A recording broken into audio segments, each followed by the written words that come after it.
Aleluya. Voy a invitarle a abrir su Biblia en el libro de Marcos, capítulo 6, versos 31 al 34 y luego el 45. Dice así: Jesús les dijo: venid vosotros aparte a un lugar desierto y descansad un poco, porque eran muchos los que iban y venían, de manera que aún no tenían tiempo para comer. Y se fueron solos en una barca a un lugar desierto. Pero muchos los vieron ir y les reconocieron.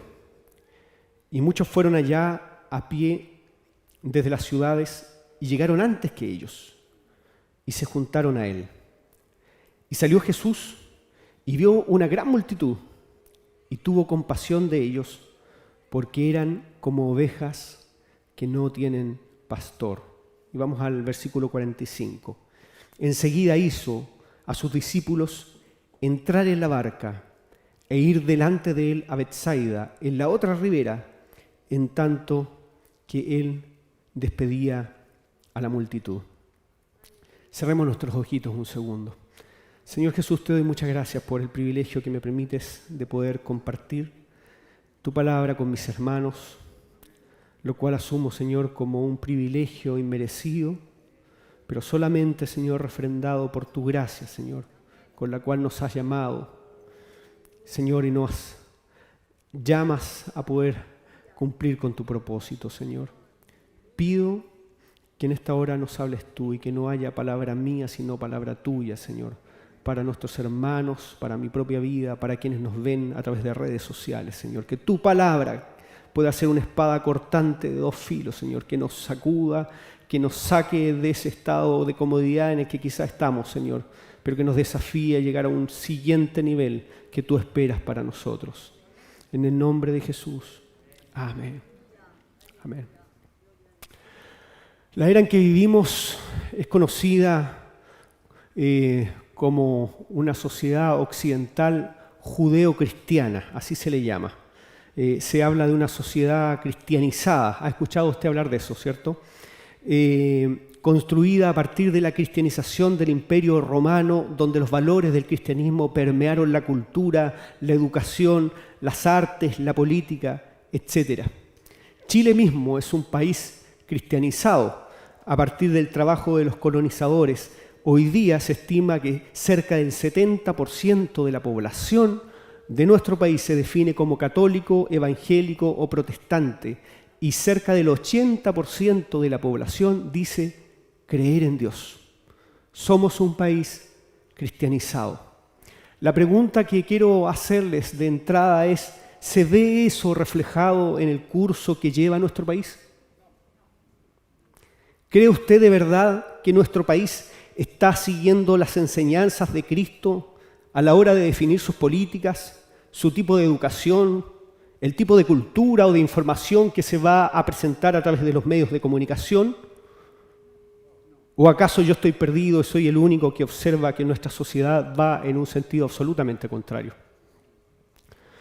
Todos los días domingo, a esta misma hora, en distintos puntos de nuestro país se reúnen miles de personas en algunas de las iglesias disponibles para disfrutar un momento de espiritualidad con Dios. Miles de personas en el país. Pregunto, ¿se observa el impacto de eso? En la era digital, cientos de influencers cristianos tienen miles de seguidores y algunos tienen cientos de miles de seguidores que les siguen por YouTube, por Facebook, por Instagram, por TikTok, por Twitter, consumiendo ellos el mensaje cristiano que sus líderes les publican. Pregunto, ¿se nota el impacto de eso en la sociedad? ¿O es que yo estoy mal y soy el único que observa que nuestra sociedad va en un sentido contrario? Si yo estoy mal, entonces no tengo nada que hacer aquí y lo que diga esta mañana no tiene ningún sentido. Pero si algo de razón tengo, es que entonces algo está fallando. Y esas multitudes de personas que dicen ser cristianas o que dicen ser creyentes o participan de las iglesias los días domingos o siguen a sus líderes religiosos por redes sociales, esas miles de personas no están teniendo el impacto que se espera en la sociedad. Y me animo a pensar que esto que les estoy compartiendo es algo que Cristo tenía muy claro hace 2000 años. El relato que acabamos de leer lo describe gráficamente. Él invita a sus discípulos a estar solos en algún lugar y la multitud se les suma, les sigue, pero Cristo no había invitado a la multitud. Él había hecho un llamado personal a los discípulos, uno a uno: sígueme. Luego, Él no rechaza a la multitud, porque dice la palabra que Él siente compasión de ellos, porque los ve como Vector, por eso les atiende y les predica. Pero llegado el minuto, Él entiende que estratégicamente esa no es su misión, y de inmediato envía a sus discípulos: suban a la barca, vayan a la otra orilla, nos juntamos allá. Y Él despide a la multitud. ¿Por qué? Porque Él entiende que si va a impactar la sociedad, como de hecho la impactó partiendo la historia en dos, no va a ser a través de las multitudes, sino va a ser a través de discípulos comprometidos con su causa, los mismos discípulos que Él personalmente llamó, formó y envió.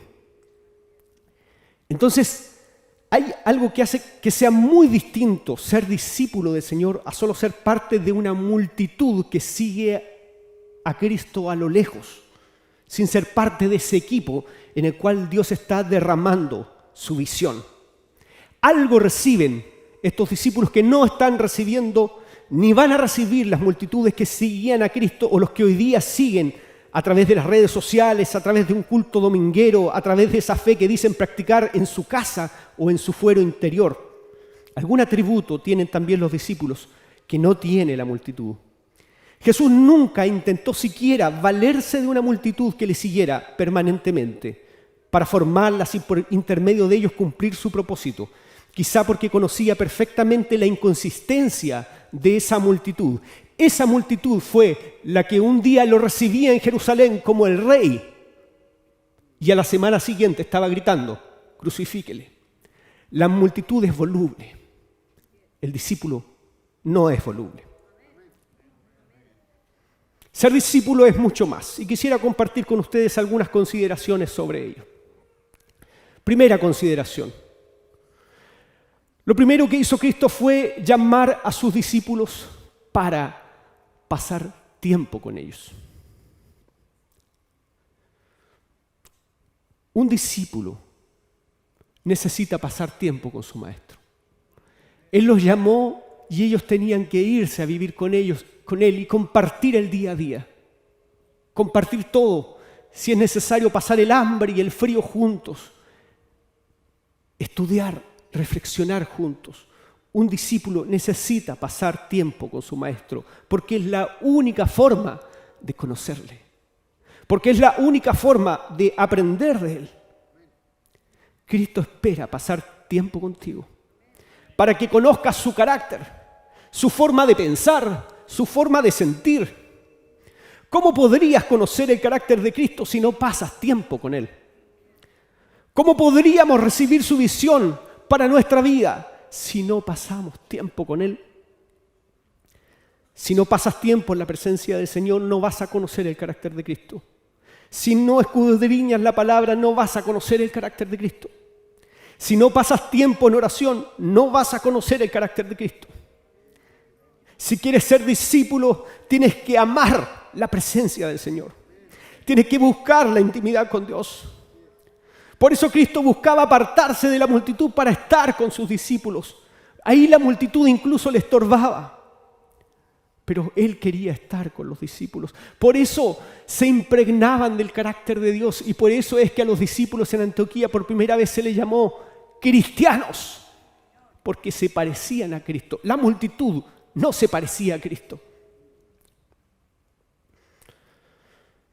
Hoy parece que nos estamos acostumbrando a vivir en iglesias postmodernas que tengan cientos o miles de feligreses, de personas que participan y van a consumir un servicio espiritual, pero no crecen, espiritualmente porque no tienen contacto diario con Dios, porque no tienen intimidad con Dios. La multitud es inconsistente, se deja llevar por las modas. Perdón la honestidad, mi hermano. Tenemos hermanas con su foto de perfil, ni una menos. Yo nací para ser amada, no asesinada, actuando de buena fe. Ignoran el sustento ideológico anticristiano que hay detrás de alguno de los movimientos que se han copado de la agenda de nuestra sociedad actual, porque no sabemos discernir. El discípulo entiende lo que el maestro espera porque pasa tiempo con él, se impregna del carácter del maestro.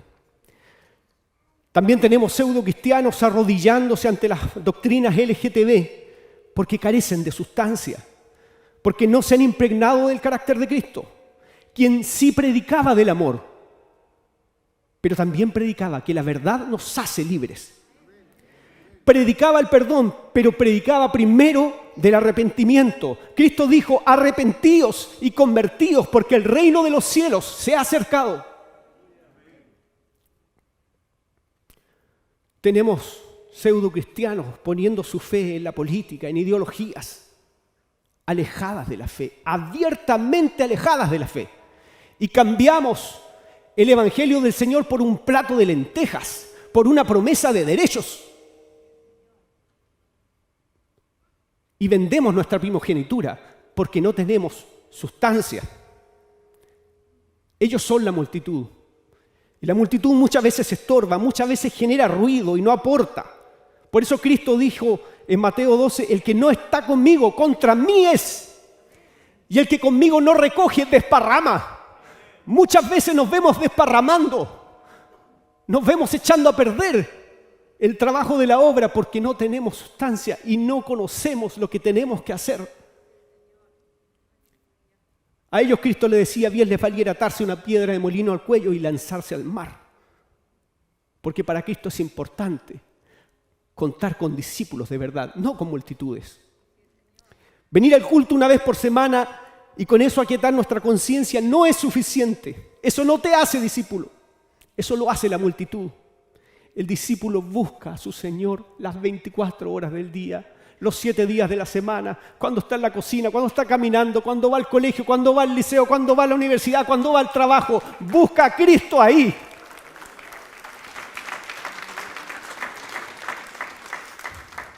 Y búscale mientras pueda ser hallado, porque algún día esa puerta se va a cerrar. Como segunda consideración, si Cristo invertía tiempo, porque Cristo no gasta su tiempo, Él invierte tiempo.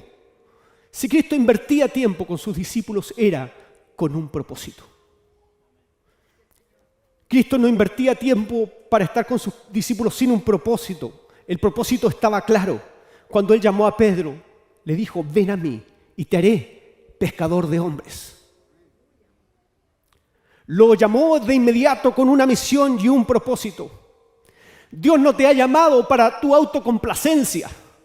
Dios no te ha llamado para sentarte en una banca, en una silla el día domingo y con eso asumir que es suficiente para que te sientas bien con ser cristiano. Ni siquiera te ha llamado para que seas una buena persona. Eso no le basta a Cristo. Lo que Él busca es discípulos. Dios busca discípulos para que sean pescadores de hombres, para que alcances a otros para Cristo, para que impactes tu familia, tu trabajo, tu colegio, tu liceo, tu universidad con el amor de Jesús y el evangelio del arrepentimiento, para que otros lleguen al arrepentimiento y al perdón y a la gracia del Señor. Y ese llamado no fue solo para Pedro, sino para todos nosotros. El último mensaje de Cristo aquí fue para ti y para mí. Id por todo el mundo y predicad el evangelio a toda criatura. Para eso es que el Señor invierte tiempo, capacita y perfecciona a sus discípulos. Ahora, no todos lo haremos de la misma forma. Dios te ha dotado de dones, de talentos, de ministerios. Y anhela pasar tiempo contigo para transmitirte su carácter y de esa forma puedas utilizar esos dones y esos talentos para la obra de Cristo. para que seas un arma útil contra el enemigo. Con tus dones y ministerios puedas rescatar almas, y le robes almas al enemigo y los traigas al reino de la luz. Y entonces, si eres discípulo, tienes que dar fruto. ¿Cuántos años llevas en el Evangelio? ¿Cuál es tu fruto? Dios te desafía en esta mañana a que lleves fruto. Y si no tienes claro cuál es tu ministerio, cuál es tu don, cuál es tu servicio, entonces este es un momento de pedirle al Señor, Señor, dame claridad. Porque lo normal es que el discípulo dé fruto. No importa tu edad. Puedes ser pequeño, pero el Señor también te quiere usar. Puedes ser viejo, pero el Señor también te quiere usar. Cristo no nos llamó para sentarnos en una banca el domingo por la mañana. Cristo nos llamó para ser un arma en sus manos. De aquí se va a levantar una generación evangelizadora. Yo estoy seguro de eso. Dios va a levantar una generación intercesora. De aquí Dios va a levantar una generación de hombres y mujeres que van a querer estudiar la palabra, no solamente escucharla el día domingo, sino tener su Biblia en la casa, estudiarla, reunirse con otros, leerla, con hambre para aprender y subir al siguiente nivel espiritual. De aquí Dios va a levantar una generación que tenga sed de la presencia del Señor, una generación adoradora que encuentre su deleite en el santuario. Que ya no sea necesario decirle, hermano, levante sus manos porque ya va a entrar adorando al Señor. Porque hay una pasión por la presencia del Señor. Tercera consideración. Los discípulos estaban dispuestos a dejarlo todo. Iban donde Jesús iba. Ellos respondían a un llamado tan simple: sígueme. Y dejándolo todo, lo seguían. Muchas veces esperamos un mensaje complejo de Dios. Yo he conversado con personas y no, que yo estoy esperando que el Señor me revele de qué manera, que aquí. Hermano, el Señor ya te llamó, te dice, sígueme. Actívate.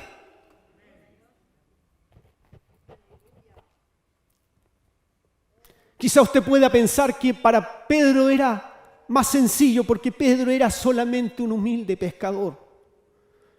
Pero Cristo también llamó a hombres que tenían estatus, que estaban ganando recursos. Cuando llamó a Leví, este estaba sentado en el banco de los tributos públicos. Era un burócrata del imperio que ganaba dinero por ello. Igual lo llamó, igual renunció a todo y lo siguió. En este sentido, el apóstol Pablo es el ejemplo por excelencia de alguien que renunció al estatus, al poder, a la influencia humana, dejando todo por seguir a Cristo. Era respetado por los romanos, respetado por los griegos, respetado por los judíos. El tipo era un crack. En este tiempo habría estudiado en Harvard. Pero renunció a todo y le dio un giro a su vida. Y pasó de perseguir y matar cristianos tras su encuentro con Dios a ser un generador de vida. Si el Señor te llama a ser su discípulo es para cambiar la dirección y el propósito de tu vida. Muchas veces Cristo te permite capacitarte, te permite llegar a la universidad, te concede un espacio de poder, pero no es para que juntes dinero, no es para que acumules riqueza, es para que cumplas su propósito, para que deseches lo demás por amor a Cristo. Como decía el apóstol Pablo, cuántas cosas eran para mí ganancia, hoy las he estimado como pérdida por amor a Cristo.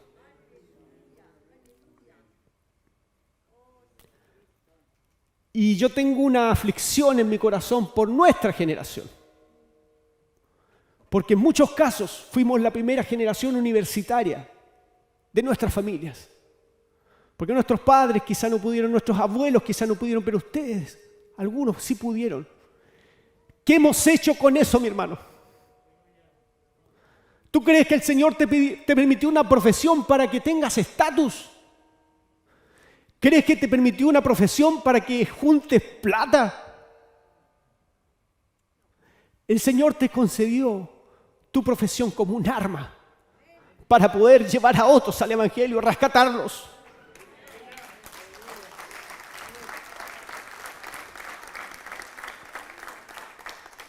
No le pongas excusa al Señor. Mira que Él te puede quitar ese trabajo así.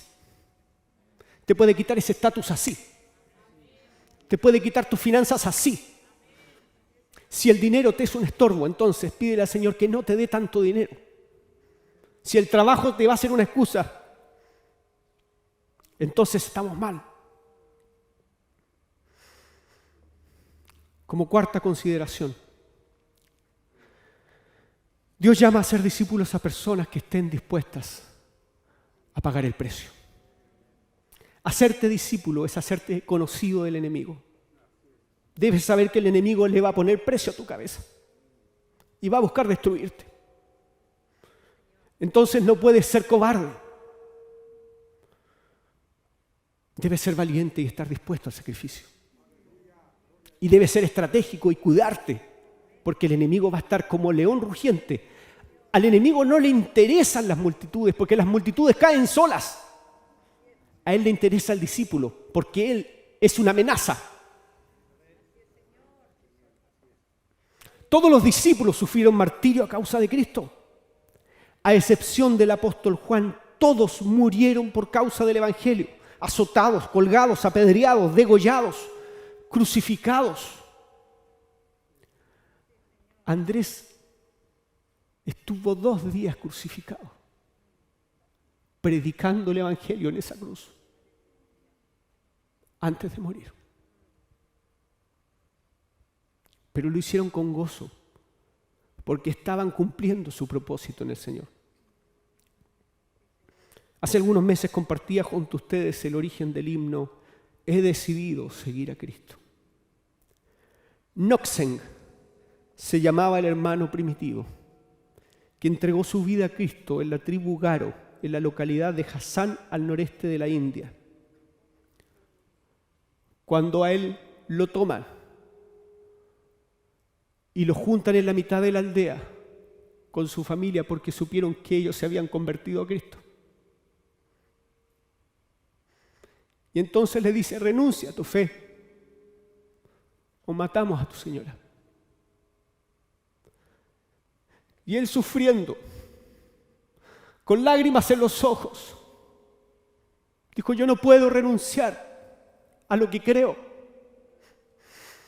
Y yo decidí seguir a Cristo y no puedo volver atrás. Y entonces mataron a su señora. Y como vieron que no fue suficiente, toman a sus hijos y le dicen, renuncia a tu fe o los matamos a ellos. Y él, derramado en lágrimas, dice, yo no puedo renunciar a lo que he creído. No puedo volver atrás. Y entonces mataron a sus hijos. Y en última instancia le dijeron, si no te arrepientes, te vamos a matar a ti. Y él dijo, no puedo renunciar a los que he creído. No puedo volver atrás. Y fue muerto por causa de Cristo. He decidido seguir a Cristo. No vuelvo atrás. No vuelvo atrás. La próxima vez que lo cante, piense en esto, porque es muy fácil cantarlo cuando vivimos en una sociedad que todavía, ojo, todavía nos permite libertad de poder decir lo que creemos. Pero ese tiempo se está acabando, mi hermano. Note usted cómo están cambiando los tiempos, porque cuando usted sale afuera a su casa y ve que está nublado, es capaz de decir que va a llover y llueve. Mire su país y mire cómo va. Y se va a dar cuenta que la persecución va a llegar a la iglesia. Y usted va a ser perseguido por su fe. Y nuestros hijos van a ser perseguidos por su fe. Y entonces vamos a tener que también formar en ellos personas valientes.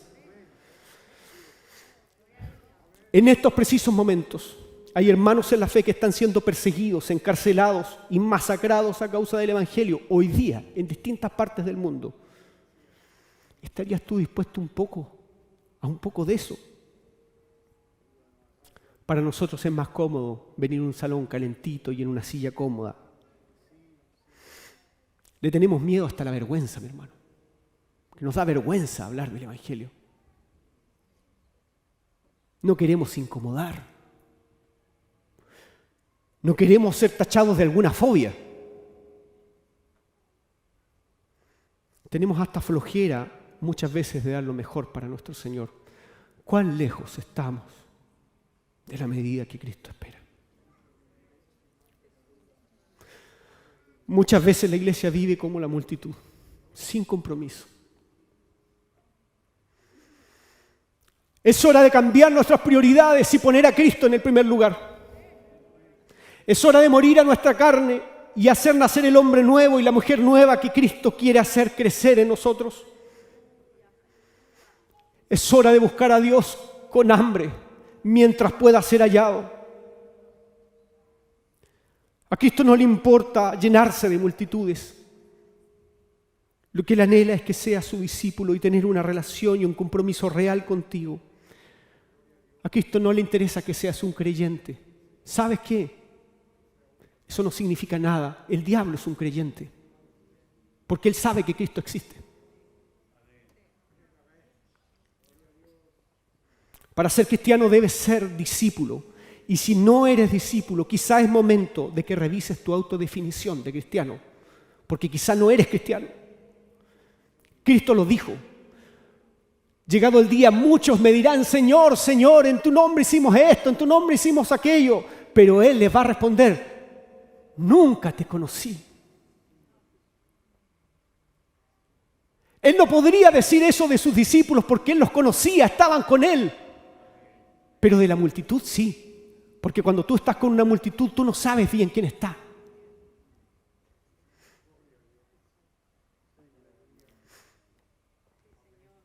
Cristo espera contar contigo como un discípulo que pueda ser un arma poderosa para su reino.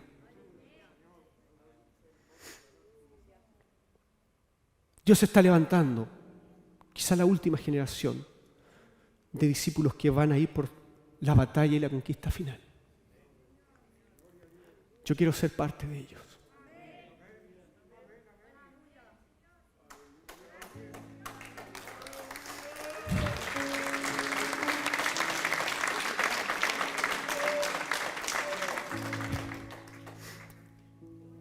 Hay algo que no podemos dejar pasar, hermanos.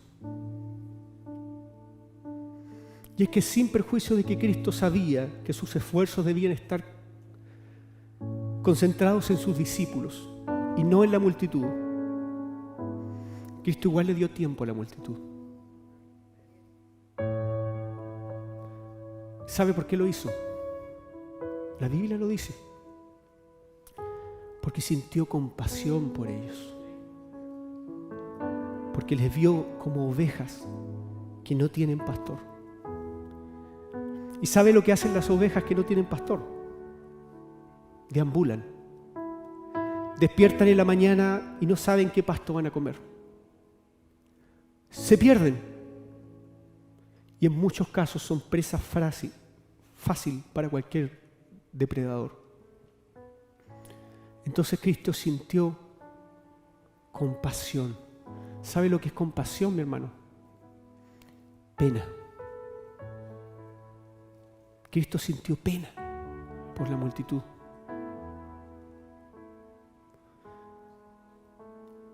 ¿Nos duele a nosotros de la misma manera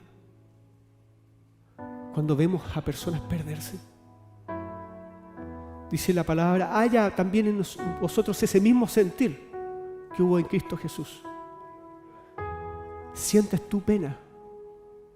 Anoche estuvimos probando acá lo que íbamos a desarrollar en este culto y nos salimos acá como a las 12 de la noche y en el centro estaba lleno de adolescentes perdidos, algunos botados en la calle, drogados, alcoholizados,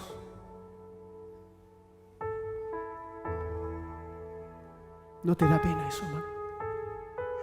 ¿O es más cómodo venir un domingo, sentarse en una silla cómoda, cantar e irse? ¿O asumir el desafío que Cristo te está planteando en esta mañana de decir, ¿sabes qué? Basta. He perdido mucho tiempo. Y quizá tú has perdido mucho tiempo también. Pero hoy día no es tarde. Hoy día es el momento en el cual el Señor quiere contar contigo para transformarte en un arma poderosa y empezar a sacudir desde este lugar nuestra ciudad. Y por qué no decirlo, desde este lugar nuestro país. Porque nuestro país necesita una iglesia que se levante con poder, que saque la modorra de una buena vez.